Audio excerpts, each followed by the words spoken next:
안녕하세요. 오늘도 사연살롱을 찾아주셔서 감사합니다. 10년 전 무심코 내뱉은 말 한마디로 명품백보다 더 멋진 백을 갖게 된 30대 여성이에요. 그 얘기를 하려고 난생 처음 이렇게 사연을 적어보네요. 얼마 전까지 전 결혼 준비 중이었고 지금은 깨진 결혼을 수습 중이에요. 식을 3개월 앞두고 파혼을 했거든요. 파혼 소식을 들은 지인들은 하나같이 괜찮냐고 물어요. 사실 전 정말 이상하리만치 아무렇지도 않은데도요. 그건 어쩌면 결혼을 준비하는 내내 이 결혼을 하는 게 맞는 건가 갈등해왔기 때문인지도 모르겠어요. 사실 이 결혼은 임신 때문에 마지못해 진행했던 결혼이거든요. 엎질러진 물 다시 담을 수 없어서 억지 춘향 노릇을 해왔던 거죠. 그렇다 보니 뱃속의 아이를 원망하는 날도 많았어요. 아이만 생기지 않았더라면 수없이 되뇌었죠. 그러다 정신이 들면 그런 마음을 품는 제 자신이 혐오스럽기까지 했어요. 잘못은 저랑 남친이 저질러 놓고 죄 없는 아이 탓만 하는 셈이니까요. 하루에도 12번씩 스스로를 다잡으며 준비했던 결혼이었어요. 이미 하기로 결정한 이상 남들 하는 만큼 제대로 준비하려고 노력했고요. 지인의 추천을 받아 예식장을 잡고 스드메 업체를 정하고 답례품들을 골랐어요. 그러던 어느 날이었어요. 올케 언니가 회사 근처로 찾아왔더라고요. 근처에 일이 있어서 왔다가 점심이나 같이 하려고 들렀다 하는데 딱 봐도 거짓말 같았어요. 우리가 그런 사이는 아니거든요. 올케 언니는 저보다 4살 위로 저와는 180도 다른 외향적인 성격의 소유자예요. 수동적이고 소심한 저에 반해 올케 언니는 능동적이고 화통하고 하고 싶은 말을 속에 담아두지 못하는 화끈한 성격이죠. 그래서 미운 털도 많이 박히고 오해도 종종 사지만 대신 뒤끝은 없어요. 가족으로 살아온 지 10년이 됐지만 너무 다른 성격 탓인지 우린 물과 기름처럼 지내고 있죠. 그렇다고 서로 앙숙은 아니고 서로한테 터치 없이 가급적 어울리지 않고 지내는 그런 사이요. 그래도 한때는 언니와 제가 한 편을 먹고 엄청난 일을 해놨던 때도 있었어요. 올케 언니가 시집오고 2년째 되던 해 아빠 제삿날이었죠. 엄마가 제사를 앞두고 손을 다치셔서 올케 언니랑 제가 제사 음식을 준비해야 했어요. 당시 대학생이던 저는 학교도 못 가고 음식을 해야 했고 올케 언니는 회사에 월차를 내야 했고요. 우린 아침부터 양손 가득 장을 봐와선 숨 고를 틈도 없이 달려들어 씻고 다듬고 전 부치고 밥도 굶어가며 밤까지 일했어요. 근데 결과가 어땠는지 아세요? 우리 2사람의 희생에도 불구하고 스포트라이트는 오빠 혼자 받았어요. 엄마한텐 하루 종일 일한 며느리와 딸은 안중에도 없고 일 끝나고 밤늦게 본가러 온 아들만 보였던 거예요. 하루 종일 일하고도 부모 제사까지 챙긴 기특한 자식으로요. 그뿐인가요? 집안 어른들 다들 오셔서 드세요.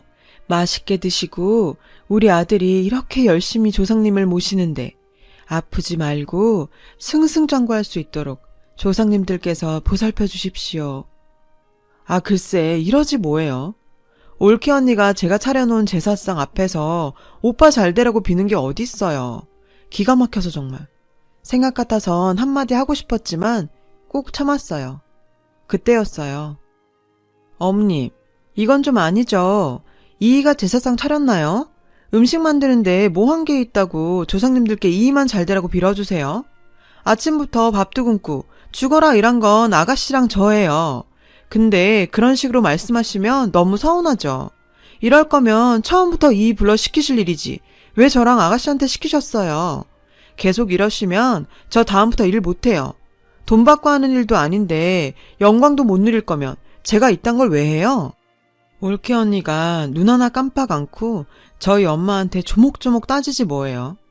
근데 그게 건방져 보인다거나 얄밉다기보단 제 안에 쌓여있던 묵은 채증이 한 방에 쏙 내려가는 것처럼 완전 시원하더라고요. 그래서 덕분에 저도 용기를 내서 한마디 거들었죠. 맞아. 공적은 힘들어 참여한 사람들한테 돌아가는 게 마땅하지. 노력 없이 남자란 이유로 영광만 챙기는 게 말이 돼? 엄마도 그러는 거 아니야. 기껏 일한 사람들 기운 빠지게. 나도 다음부터 일 안 해. 믿었던 딸내미까지 반기를 들자 엄마는 난처한 표정이 됐죠. 내 딸도 이러고 달려드는데 남의 딸을 무슨 빌미로 혼내겠어요. 언니는 쐐기를 박을 생각으로 엄마 들으라는 듯 오빠한테 한마디 했어요. 여보, 다음 제사 때부턴 당신이 월차 내고 당신이 음식해.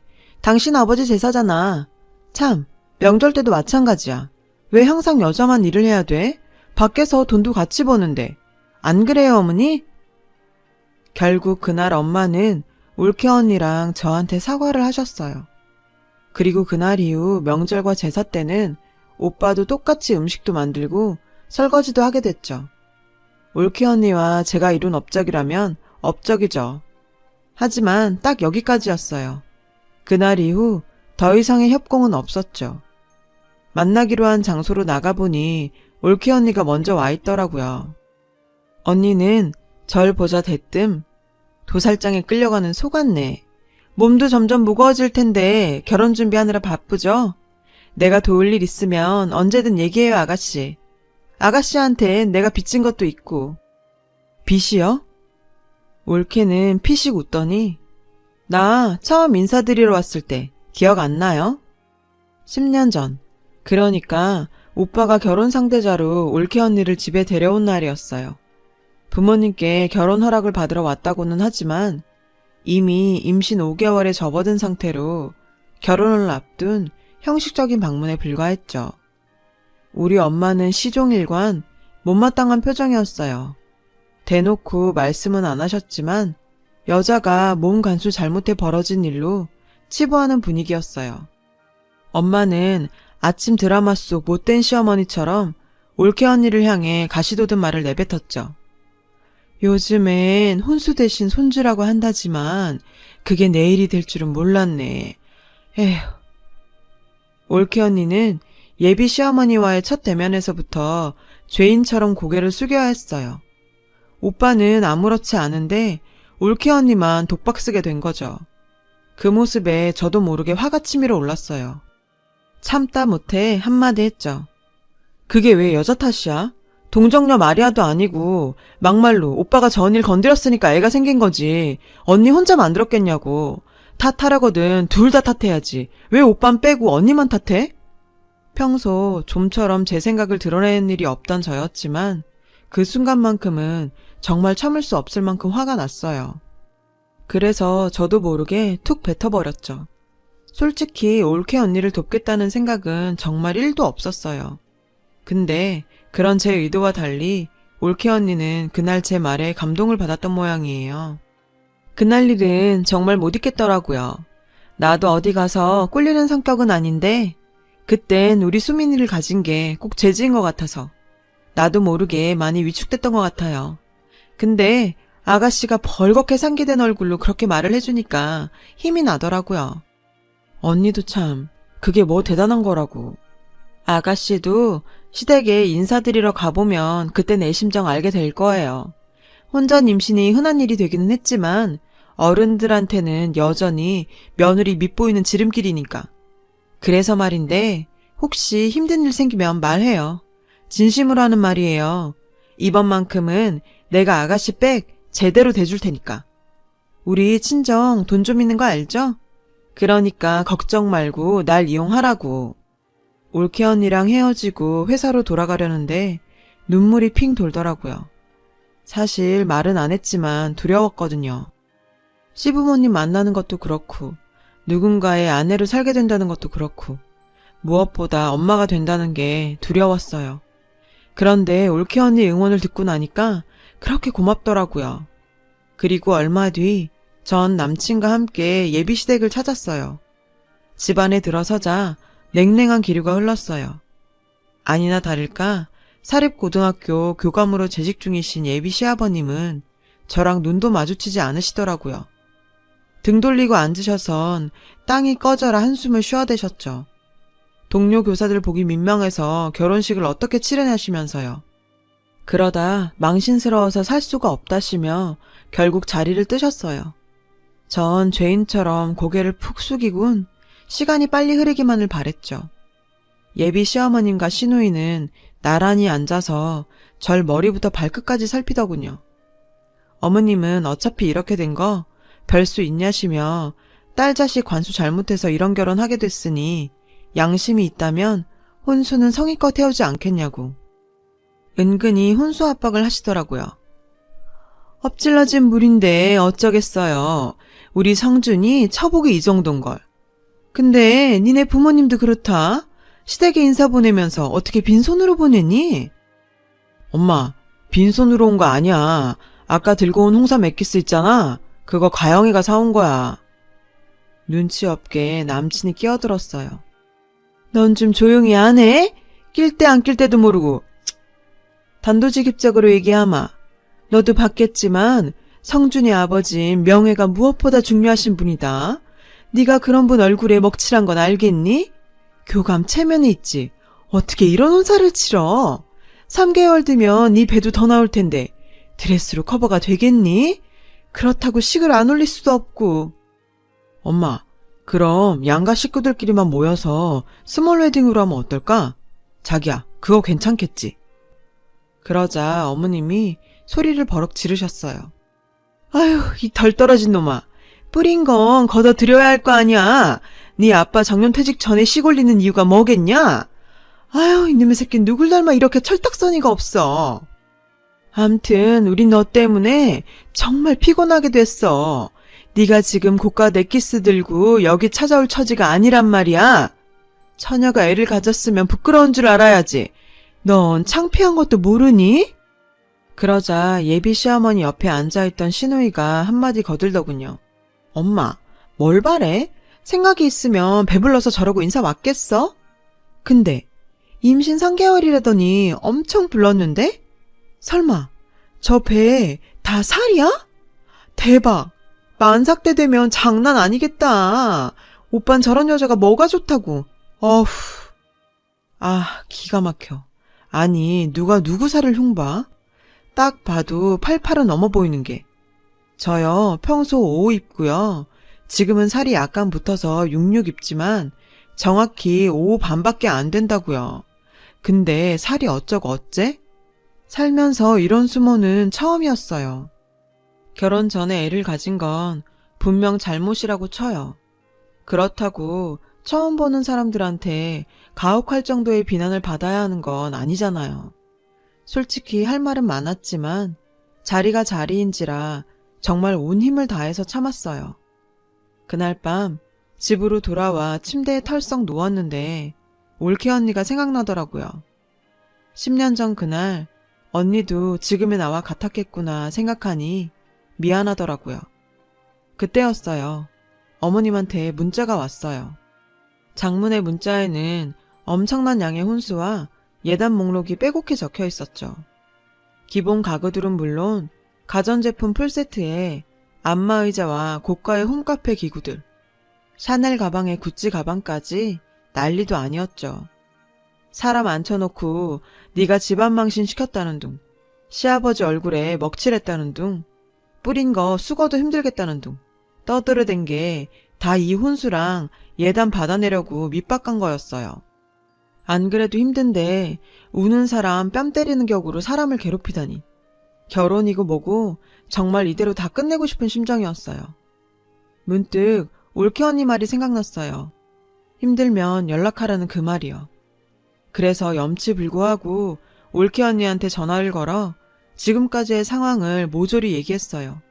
그리고 도움을 구했죠. 드디어 일주일 뒤 상견례 날이 됐어요. 전 엄마를 모시고 상견례 장소인 한정식 집으로 향했어요. 오빠는 올케 언니랑 따로 오기로 했고요. 우리가 도착하고 20분쯤 지나자 남친과 시부모님이 도착했어요. 시누이도요. 시부모님들은 룸으로 들어서는 순간부터 마치 빚 받으러 온 사람들처럼 인상을 쓰곤 못마땅한 표정을 지었어요. 그 표정에 저희 엄마는 걱정이 되는지 움츠러들었고요. 그때였어요. 어머님께서 빽빽히 적힌 종이를 내미시더군요. 순서야 어찌됐든 할 건 해야겠죠? 며느리한테 문자로 이미 보내긴 했지만 몇 가지 추가된 게 있어서 가져왔습니다. 그쪽 형편이 어떤지 몰라서 시세에 맞춰 적은 거니까 한번 보세요. 요즘엔 다들 이 정도는 한다더라고요. 집은 지금 성준이 사는 집 계약이 안 끝나서 일단은 거기서 한 1년 살다가 그때 가서 얘기하는 걸로 하죠. 혼수와 예단 목록을 받아든 엄마는 황당한 표정으로 아무 말도 못 하셨어요. 당연하죠. 누가 상상이나 했겠어요. 전 남친한테 물었어요. 자기야, 이거 정말 다 해와야 돼? 아니, 지금 자기 집 평수가 기껏해야 20평 남짓인데 이걸 어떻게 다 들여놔? 그랬더니 대답이 가관이더군요. 걱정하지 마. 엄마가 다 안 들어가면 일단 본가에 갖다 놔도 된대. 내가 쓰던 방도 비어있고 창고도 있으니까. 뭐? 아니, 그럴 거 뭐하러 벌써 사. 내년에 이사하고 사면 되지. 근데 이 명품백은 다 뭐야? 샤넬에 구찌까지 이거 너무 심한 거 아니야? 아니, 한미천 잡으려는 사람도 아니고. 그러자 들으셨는지 어머님이 발끈했어요. 뭐? 한미천을 잡아? 얘 아주 말 이상하게 하네? 누가 한미천을 잡아? 너 말이면 단주라니? 우리 쪽에서 집도 해주는데 그깟 가방 쪼가리 몇 개 사오는 게 뭐가 그리 대수라고 이래? 사오기 싫으면 사오지 마. 우리 집에선 찍소리도 못하다가 친정 식구들 있으니까 본색을 드러내는구나 네가. 아우 여우 같은 것. 그러자 지금까지 조용히 듣고 있던 올케 언니가 도저히 못 참겠다는 듯 끼어들었어요. 어머, 사돈어른? 욕심이 광하시네요. 누가 보면 사자 직업 가진 아들 장가 보낸 줄 알겠어요. 근데 방금 말씀하신 집 말인데요. 자간가요, 전세인가요? 순간 어머님 얼굴이 굳어버렸어요. 그러자 올케 언니는 기다렸다는 듯 쏘아댔죠. 부동산에 알아보니까 그 집 월세던데? 설마 신혼집을 월세방에서 시작하라고 하시는 건 아니시죠? 그러면서 이런 말도 안 되는 혼수랑 예단 바라시는 거면 완전 도둑놈 심보죠. 그렇게 명예를 중요시하는 집안에서 말이에요. 그 말에 아버님은 얼굴을 붉히시며 남친한테 이 말이 다 사실이냐 물으셨어요. 아, 몰라. 이거 다 엄마 때문이잖아. 그러게 왜 엄마가 보증금까지 빼선. 아버지, 이거 내 잘못 아니에요. 엄마가 집주인한테 말해서 월세로 돌린 거라고. 나도 매달 월세 메꾸느라 죽을 맛이라니까. 엄마 입 있으면 말해봐. 아우, 그래요. 월세 맞아요. 그게 뭐가 어때서. 내년에 전세집 구해주면 될 거 아니에요. 누가 안 해준대? 빚쟁이처럼 왜 난리들이야. 몸뚱이 함부로 굴려서 결혼 전에 애까지 뵌 주제. 남들 받는 건 다 받고 싶은 모양이지. 예전 같았으면 창피해서 고개도 못 들고 다닐 것들이 어디서 닥달은. 딸 자식 교육도 제대로 못한 주제. 사돈, 그러는 거 아닙니다. 창피한 줄 아세요. 그 순간 올케 언니는 명품백 속에서 누런 서류 봉투를 꺼냈어요. 적반하장도 유분수지. 정말 너무하시네요. 누가 누구 보고 딸 교육 못 시켰다는 거예요. 하도 우리 아가씨를 무시하길래 제가 좀 알아봤더니 그쪽 집 딸 교육은 참 희한하게 시키더라고요. 올케 언니는 사진 몇 장을 시아버님께 건넸어요. 산부인과를 나서는 어머님과 시누이 사진이었죠. 어머님이 직접 나서서 딸내미 중절 수술도 시키시고 대단하시네요. 그리고 내년엔 정말 전셋집이라도 구해주실 수 있는 건가요? 알아보니 사모펀드로 수억 날리셨던데 그거 어디 복구 되겠어요? 지금 사시는 집까지 저장 잡혀 있던데? 교육자 집안이라고 그렇게 자랑하시더니 그쪽 집은 자식 교육도 개판, 재정 상태도 개판이네요. 그래서 저희는요, 그 집에 저희 아가씨 안 보내기로 했습니다. 오늘 이 자리에 나온 건 그 얘기 전하려고 온 겁니다. 참, 끝으로 한마디만 더 할게요. 자식 앞세워 돈 뜯는 짓 그만하세요. 아들은 그 집에만 있습니까? 그리 변변치도 않은 아들 하나 가지고 생색은. 그 집 아들 10트럭 줘도 우리 아가씨랑 절대 안 바꿔요. 그러니까 이 결혼 꿈 깨세요. 어머님 가시죠. 우리 식구들은 그렇게 상견례장을 나왔어요. 우리가 나오고 룸 안에서는 식구들끼리 싸움이 났는지 시끌벅적했죠. 시어머님이 사모펀드로 돈 날린 건 아버님도 남친도 모르는 일이었거든요. 게다가 신우이 중절 수술 일은 더더욱. 뭐 묻은 개가 겨 묻은 게 나무란다고 딱 그 짝이었죠. 참, 저는 결국 파혼을 선택했어요. 하지만 아이는 낳기로 했죠. 올케 언니가 그러더라고요. 살아보니 남편은 없어도 자식은 있어야겠더라고요. 그러니 낳으래요. 온 가족이 달려들면 애 하나 못 키우겠냐고요. 그래서 마음 굳게 먹고 애 낳기로 했어요.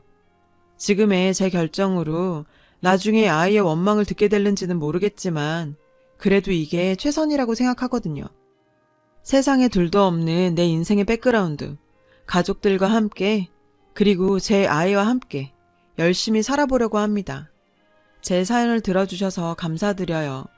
여러분 가정에 좋은 일들만 가득하시길 빌어요. 여러분, 사연 댓글에 응원과 현명한 조언 부탁드려요. 좋아요와 구독은 저에게 큰 힘이 됩니다. 오늘도 좋은 일 가득하세요.